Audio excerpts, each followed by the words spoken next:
السلام عليكم. أنا أحمد محمد إبراهيم عبد ربه، 21 سنة، طالب في كلية صيدلة جامعة عين شمس. حبيت بس أحكي الحادثة بتاعتي اللي وقعت مع ضباط المباحث هنا. إن أنا كنت راجع يوم 12/5، كنت بذاكر مع أصحابي في الطيران، عشان كان ورانا امتحان اليوم اللي بعده على طول. خلصنا مذاكرة حوالي الساعة 5:30 الفجر. خدت عربيتي ومشيت راجع لعين شمس تاني.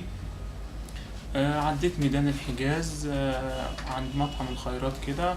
ل- طلعت أول مطب لسه نازل من عليه، كانت حوالي الساعة 6:15 أو حاجة زي كده قريبة. لقيت عربية ميكروباص جاية من على يميني وبتزن عليا مرة واحدة من غير أي سابق إنذار أو سابق تهديدات. اتنين طالعين من الميكروباص من الإزاز. اقف يا ابني كذا، اقف يا ابني كذا، اقف يا ابني كذا، وهنجيبك وهنجيبك وهنجيبك. بعديها بشوية كده بكام ثانية طلعوا 3 مسدسات، وبرضه اقف يا ابني كذا، اقف يا ابني كذا. المهم يعني انا خلاص افتكرتهم انهم بلطجية، واتأكدت انهم بلطجية من طريقة معاملتهم. السلاح اللي معاهم مسدسات مش عارف ايه الكلام ده. فكان في عربية قدامي بس كده، فقلت ايه هزود بنزين اقرب منهم، وهم ايه هيلبسوا في اي حاجة. المهم انا زودت بنزين. لقيت قدامي مطب، فيعني افتكرتهم مشوا خلاص، لاني ببص ورايا في المراية ما لقيتهمش، ببص على يميني في المراية ما لقيتهمش. فايه هديت شوية كده، لقيت العربية الميكروباص ديت جاية من اقصى اليمين، وراحت كسرت عليا كده مرة واحدة عند المطب. بعدين نزل عدد من أشخاص حوالي 5 أو 6، من 5 ل7. ما كانش فيهم أي حد لابس ميري أو أي حاجة، كلهم كانوا لابسين ملكي عادي، ونزلوا بمسدسات وكل حاجة. ساعة ما نزلوا أنا كنت واقف بالعربية. مش قلنا لك هنجيبك يا ابني كذا، مش قلنا لك هنجيبك يا ابني كذا، ما كنت تقف من الأول يا ابني كذا، تعالى لنا بقى. المهم لسه برجع بعمل العربية وهرجع بظهري بقى عشان برضه اهرب منهم. الاول يعني سبت لهم برضه فرصة كمان، قلت يمكن يكونوا اي حاجة. بعدين ساعة ما نزلوا برضه نفس الشتايم بنفس التهديدات. رحت برجع بالعربية. لقيت ظابط فيهم معمر مسدسه، او شخص منهم معمر مسدسه وضرب نار في الهوا. لسه برجع بقى تاني، يعني رجعت حوالي 10 متر او 12 متر، لقيت في واحد بيجري ورايا، وراح واقف مرة واحدة، ويعني خد وضعية الإطلاق وسحب المعمر وكل حاجة، وبيصوب عليا من مسافة حوالي 8 متر أو 10 متر حاجة زي كده. بعدين راح ضرب. اللي كان لابس ايه اللي صعب عليك؟ كان لابس قميص وبنطلون عادي، قميص مخطط باين يعني وبنطلون ملكي مش عادي. ميري؟ لا ملكي تمام. حتى الناس برضو يعني وانا برجع كان في 2 كمان نزلوا من العربية الميكروباص لابسين ملكي برضو، ما فيش اي حد فيهم كان لابس ميري من ال8 افراد. فالمهم وانا برجع كده الشخص ده برضو بيجري ورايا، خد وضعية الإطلاق وصوب عليا أنا، وأنا شيء يعني أنا وأنا برجع ما كنتش باصص لورا، أنا عارف أنا راجع إزاي، والطريق واسع جدا حوالي 6 حارات أو 7 حارات، فاستحالة لا أخبط في الرصيف ده ولا أخبط في الرصيف ده. فأنا لسه باصص لهم برضه، لقيته بيصوب عليا وراح ضارب طلقة. الطلقة بقى جت في الرئة اليمين. بعدها مفيش بثانيتين حسيت ان لا، يعني افتكرتها جت في كتفي. بعدها يعني بشوية كده بثانيتين لقيت رجلي بتترفع لوحدها من على البنزين. بعدين دوخة وكل حاجة كده. خلاص العربية وقفت. رحت فاتح باب العربية ولسه ببص لهم برضه، لقيتهم بيكملوا تعمير مسدسات ومش عارف ايه ويضربوا.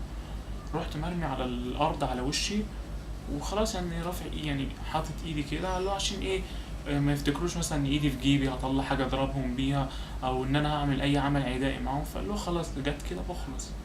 فالمهم رحت مرمي على وشي. وشايف رجليهم بس جايه، راح ظابط منهم مش عارف هو مين بصراحه، ظابط منهم جه شاطني برجله قلبني الناحيه التانية.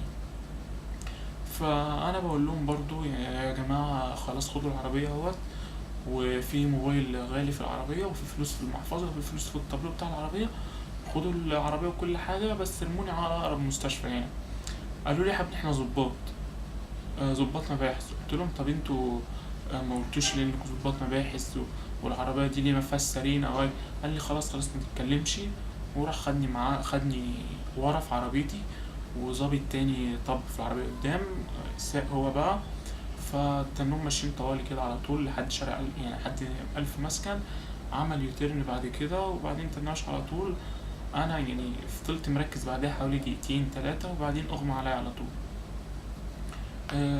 دخلت المستشفى بقى. انا طبعا يعني ما كنتش نزفت خالص.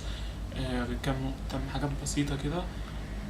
النزيف كله كان داخلي على الرئتين. فبعدها بأربع دقايق، حوالي 4 دقايق كده، الرئتين وقفوا الاتنين.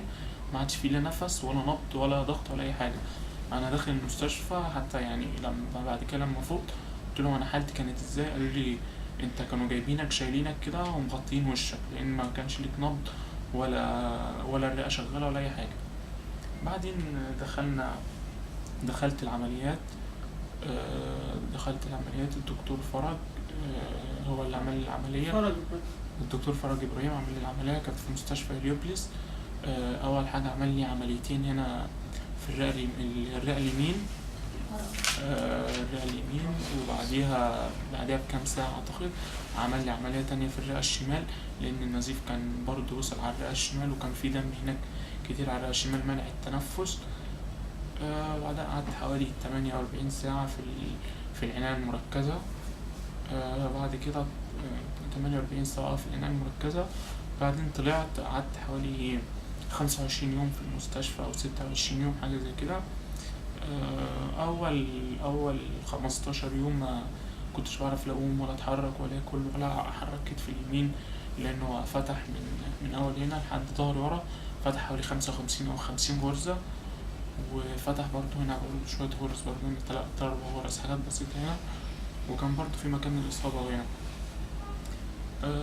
التقرير الطبي بقى اللي طلع من المستشفى في ايه؟ عندك التقرير الطبي يعني هو بعد كده لما استجوبوا الضابط قال ان انا كنت بضرب على الكاوتش وان انا ما كانش قصدي مش عارف ايه. بعدين لما التقرير الطبي طلع قال لا، ان زاوية الدخول بتاعة الرصاصة جاية 45. انا لو قاعد كده يبقى الرصاصة داخلة بزاوية 45 جاية من فوق كده. الرصاصة جاية كده، يعني لو هو مثلا بيصوب في الكاوتش بتاع العربية التصويبة هنا، فالرصاصة لما تيجي تدخل هنا هتدخل بزاوية من تحت لفوق. لا، هي الرصاصة جاية من فوق لتحت هنا ودخلت عملت انفجار في الرئة عندي هنا، انفجار في فصين أعتقد. وبعدين تنتها ماشية لحد هنا ومخرجتش الرصاصة. وبعدين دخلت على العمود الفقري بس الحمد لله مفيش حاجة. جت على الرئة الشمال برضو عملت نزيف برضو.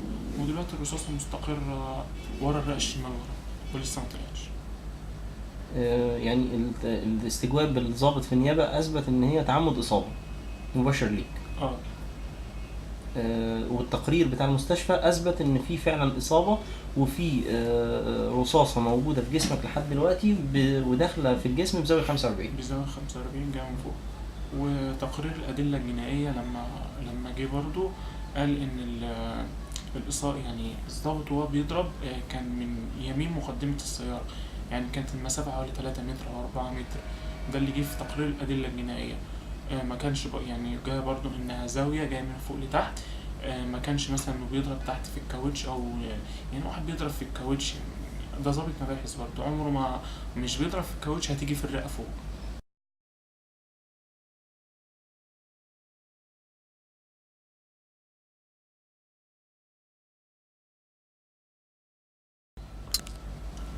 تالت حاجة برضو ان تقارير العلاج بتاعتي بس هي اللي كانت موجودة مع الممرضات اللي بيبقوا قاعدين يعني قدام كده يعني في اخر الطرقة.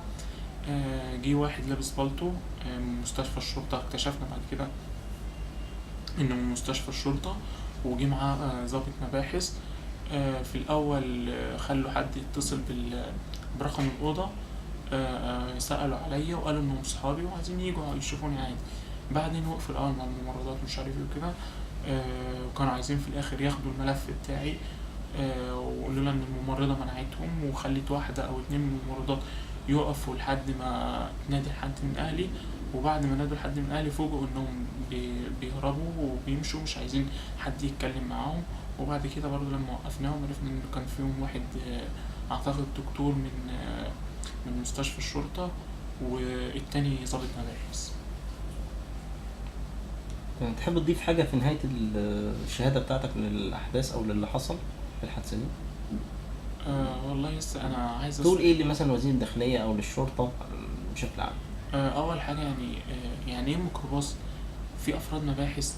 الميكروباص ده لا فيه سرينه ولا فيه ميكروفون ولا فيه اي حاجه تمت للشرطه او للمباحث بصله. يعني ايه ناس ميكروباص عادي لابسين ملكي زي اي واحد، يجوا يقفوا عليك ما يقولكش حتى احنا شرطه ويضربوا فيك من غير يعني. انا لسه ماشي في طريق عادي، لسه طالع نزل من المطب ماشي على 25 ولا 30، ايه اللي خلاه يشتبه فيا او قال لي مش عارف ايه اي حاجه. في الاخر لقيت ان سبب الاشتباه ان العربيه بتاعتي نفس العربيه اللي طلعت على مساعد وزير الداخليه وثبتته، او مش عارف سرق منه العربيه، قريبه من شكل ومن شكل العربيه. وفي الاخر فوجئنا ان التاني عربيته سودا وانا عربيتي لون تاني خالص، لون عربيتي كافيه. تاني حاجه بس ليه ضباط المباحث ليه ما قالش اقف انا مباحث، اقف انا شرطه، اقف انا اي حاجه؟ ليه لازم اقف يا ابني كذا، اقف يا ابني كذا؟ مش قلنا لك هنجيبك يا ابني كذا؟ ليه يعني قله الادب في التعامل؟ احنا بشر برضو ولازم برضو يعني يكون في احترام لينا مهما حصل. انا مش راضي تكون عشان واحد يعمل لي كده ويشتم امي ويشتم ابويا من غير ما انا اعمل له اي حاجه.